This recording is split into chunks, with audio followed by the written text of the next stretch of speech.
citaram 4 ou 5 cidades dos Estados Unidos. 4 ou 5 cidades. Nessas cidades, as pessoas não estavam podendo pagar a mensalidade das casas que tinham comprado. Estavam inadimplentes. Não é? Eram casas, para o padrão brasileiro, de alta classe média, por padrão americano, nem tanto assim, casas todas agrupadas em grandes conjuntos residenciais,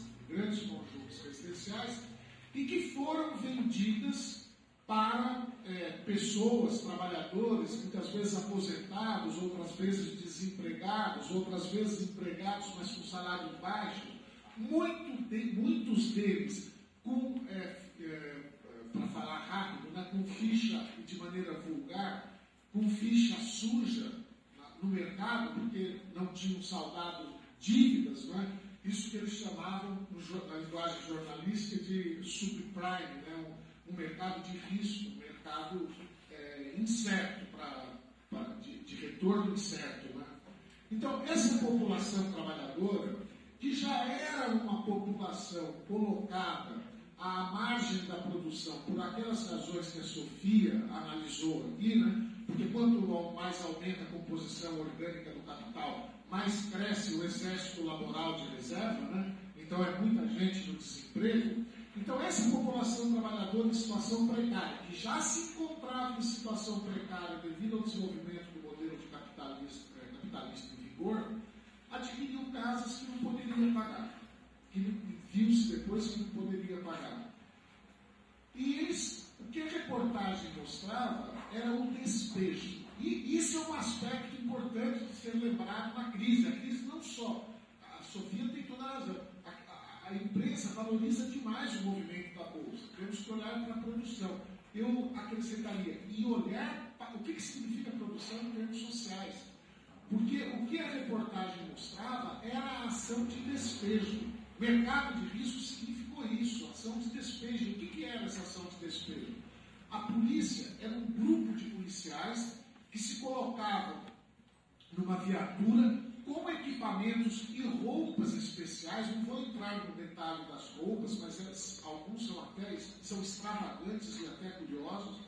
Para fazer aquela ação, esse grupo já tinha despejado centenas e centenas de famílias.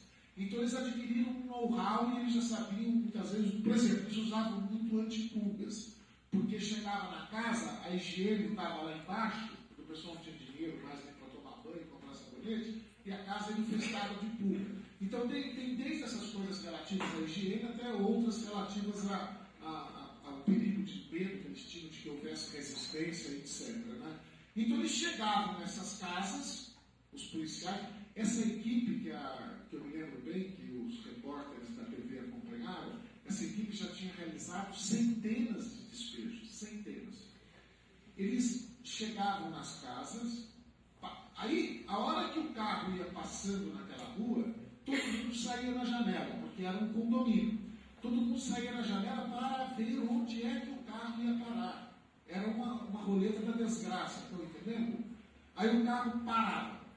A hora que o carro parava, eles desciam imediatamente, correndo, arrombando a porta, se fosse necessário, e entravam na casa. Aí chegavam nessa casa, chamavam o ex-proprietário, a essa altura, né, e davam um tempo para que ele retirasse seus pertences. Sabem quanto era o tempo? O tempo era 5 minutos. 5 minutos. Sabem por quê? Porque tudo que está lá dentro pertencia ao banqueiro. A geladeira, a televisão usada, o sapato velho, eles queriam tudo. O sujeito normalmente pegava o quê? Roupa, documento, fotografia e a chave do carro. Os que eu vi tinham carro. E entravam no carro e saíam. Eles viravam sem teto, ou homeless, como dizia na reportagem nos Estados Unidos, né? Eles viravam homeless de um dia para o outro, de uma hora para outra. E a hora que... Aí tem um aspecto importante de ser observado. Nós estamos nos Estados Unidos. A hora que essa família saía, todas as famílias vizinhas se aproximavam para abraçar, para desejar boa sorte, não sei o que queriam dizer, e choravam, externando um sentimento de camaradagem, de solidariedade com aquele despejado. Mas nenhuma ação de resistência. Nenhuma ação de resistência. Então é o seguinte, o capitalismo americano cresceu na década de 90 e em muitos anos na década de 2000, graças a esse sistema financeiro também que ficou financiando parte da população que não tinha capacidade de pagamento, como se revelou depois. Então, quando dizem que faltou regulação, porque se um sistema financeiro tivesse bem regulado, não tinha entrado em aventuras, não tinha provocado essa confusão toda, isso é de fato uma percepção muito superficial do processo econômico do capitalismo e da crise. Porque o crescimento anterior dependeu dessa aventura também.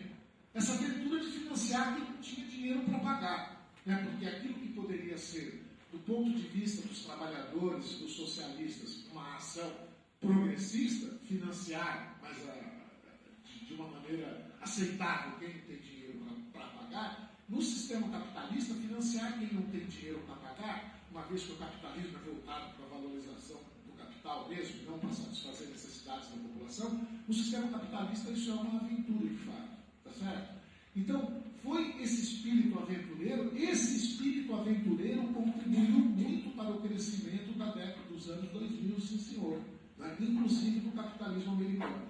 Quando viram que a indústria da construção civil tinha produzido, já vimos isso, tinha produzido casas muito além do que a população podia comprar, quando viram isso, quando perceberam que as hipotecas dessas casas tinham sido vendidas como ativos no mercado financeiro, ativos esses que, por sua vez, tinham servido de base para outros ativos e assim sucessivamente, aí a crise se agravou e se alastrou pelo sistema financeiro. Mas o desencadeador da crise nos Estados Unidos, ou pelo menos um desencadeador muito importante, foi essa crise de superprodução que a Sofia poderá dizer se ela considera correta essa qualificação, mas eu vejo como uma crise de superprodução na indústria da construção civil. E essa crise de superprodução reúne alguns dos elementos básicos que o Marx, na sua obra O Capital, aponta como fontes de crise no capitalismo. Tem um livro chamado Marx, o Pensador do Possível, é um livro que está em francês, que está traduzido, que trata desse assunto. E recentemente no Brasil foi publicado um livro pelo Jadir Antunes e pelo Hector Benoit, dois colegas, um da Unicamp e outro de uma universidade do Paraná, que o nome não me recordo agora, tratando exatamente disso, né? Como o capitalismo, cada uma de suas partes componentes, a sua estrutura global e a sua dinâmica contém, em cada uma dessas partes, na sua estruturação, na sua dinâmica, contém permanentemente elementos de crise. Desde a produção mercantil, né, a divisão entre a utilidade da mercadoria e o valor, ou se quiserem classificar o preço da mercadoria, né, e o fato do preço, da realização do preço da venda, ser o objetivo do capitalista e não a satisfação da utilidade. Para o capitalista, satisfazer a utilidade é um veículo apenas através do qual ele pode valorizar o capital. Esse que é o ponto. Ele produz utilidades como um instrumento, como um veículo para a valorização do capital. O fato de um trabalhador no capitalismo ser produtor, mas não ser em igual título consumidor, né? Ele pode ser um produtor que foi jogado no exército laboral de reserva, ele pode ser um produtor que está no exército ativo da classe trabalhadora, porém a produtividade do seu trabalho cresce muito além da sua capacidade de consumo, né? O fato de o dinheiro, o sistema de crédito ter se desenvolvido, nós temos nessa indústria, da crise da construção civil dos Estados Unidos, uma manifestação clara. Os trabalhadores não pagaram na casa, eles fizeram uma promessa que iriam pagar. Isso é possível no capitalismo devido ao alto desenvolvimento do sistema de crédito. E o capitalista é obrigado a acreditar nessa promessa. Só que para o capitalista não é a promessa que interessa, é o dinheiro efetivo, e não é a letra assinada. ele tem que chegar no dinheiro efetivo. Se não chegar, o sistema pode entrar em crise.